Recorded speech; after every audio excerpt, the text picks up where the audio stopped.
Hi guys, and welcome to my newest Amigurumi pattern. I put this together yesterday and honestly I'm really pleased. I was a bit intimidated to do a seahorse because of the shape, and I actually tried within this a couple of different methods to really make the bend in the tail, and you'll see that in the pattern. So I'm going to link to the pattern below this video. It's on Lucy Kate Crochet website. It is, as all my patterns always are, completely free of charge. Just go there, read it and make it if you fancy it. Yeah, so this is awesome. That's so arrogant, isn't it? Oh my god, I'm so sorry. But seahorse, I really like sea creatures. I would definitely like to put together quite a few more sea creatures, and especially because, much like reptiles, who I also have a lot on my list that I'm going to make, and frogs, they have really interesting shapes. And the thing about interesting shapes is they can be a little bit intimidating to crochet, but actually once you get going, it's quite straightforward to put together. And I think that you'll hopefully find this quite a beginner friendly pattern actually. So here's what you're going to do. This little trumpeting nose that this guy has here, all you do to achieve that is, once you've made the magic circle and 1 or 2 rounds beyond it, you're going to crochet for 2 rounds into the back loop only. And what that does is that bends the structure and it creates this little fold that then, once you're done, you just gently push with your finger and it goes in. Now, when you're crocheting this, when you fill the nose, just be careful to not fill it all the way so that the little mouth doesn't pop back out again. You need to be, what I do is I just rest my finger gently inside it and then fill the rest of it, and that works just fine.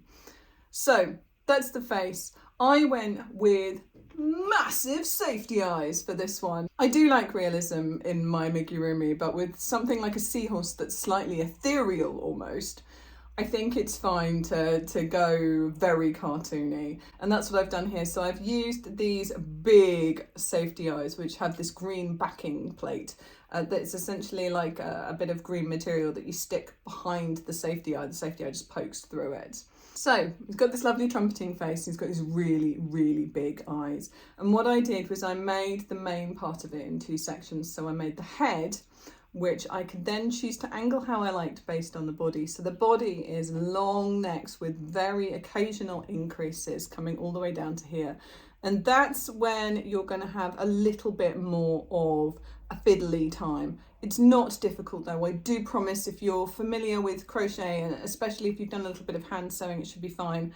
So for some of these joins, what I've done is I explained some instructions. So have a look, just drop me a comment below if you've got any questions. But what you're going to do is you're going to produce a few rounds, fill up to the point that you've got to, and then bend the fabric that you've made and just sew one of those rounds to one of those rounds with just 1 or 2 stitches, and then knot behind. So do it with a bit of the same coloured yarn, knot behind, and it causes a crease and a bend.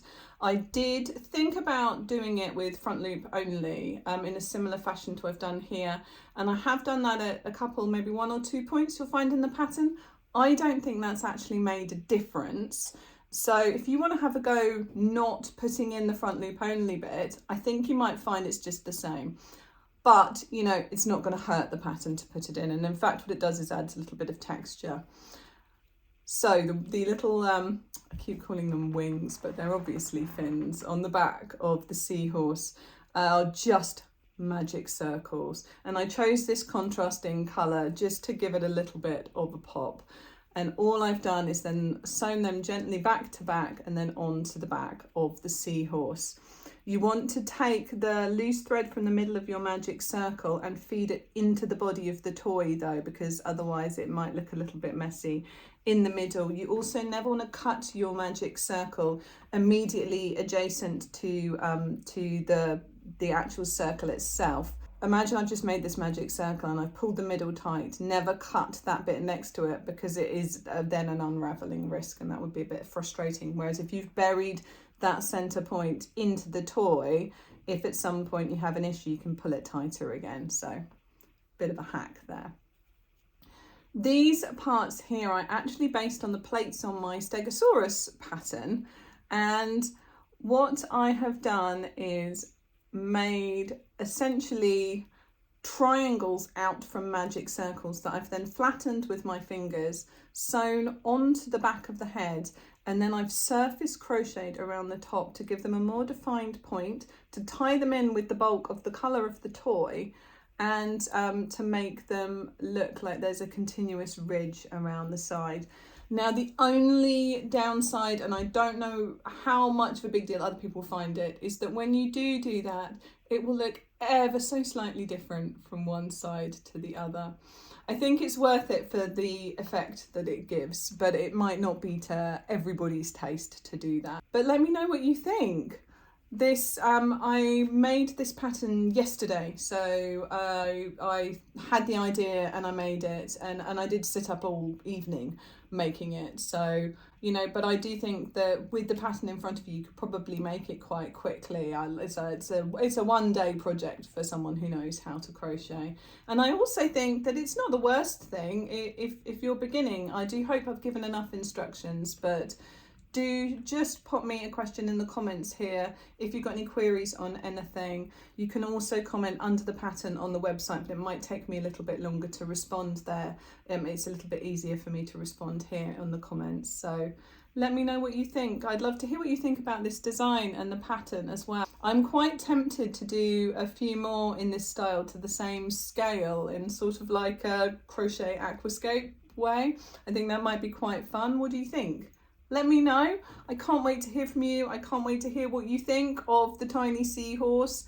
It's DK yarn, I think, and a 3mm crochet hook. And any DK yarn should be fine. This is an acrylic based one. I think it's the Women's Institute brand for this bit. But I'll put both the brands into the pattern for you. So if you want to make it exactly the same, you can. But again, it should work up fine with any other yarn. Just remember, if you use a heavier weighted yarn, so that's a thicker yarn, that you'll need a bigger hook and that the size will be considerably different when you've finished. I hope that's helpful. I hope you have fun with the pattern. I hope you like my seahorse. Happy crocheting, and I'll see you in the next one.